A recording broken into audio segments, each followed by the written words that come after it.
Влада, знаете, ако ви качиме линеарно, нема се крија, господјата Станка не примаше кога одевме, се жалевме, си кажував, немаше кој да не сослуша, па на улица си ги кажувавме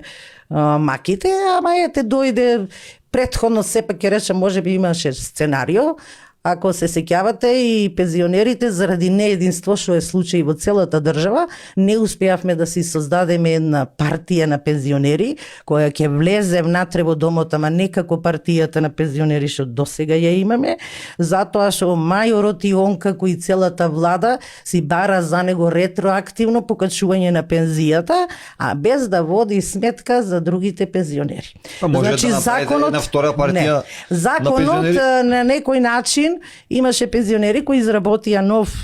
предлог закон за пензионирање, во кој беа опфатени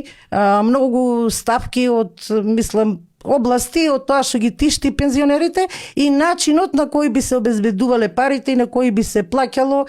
внесене, нели, во собрание, се фалеа дека ги викнале таму, ама од тоа нема ништо. За последно сега да се расправаме дали треба линеарно, дали треба процентуално, дали треба некои други мерки, кои мерки, ама сето тоа е зацкриено. А има толку многу работи што треба да се кажат, бидејќи пензионерите и сами би се, како да кажам, би се издржувале.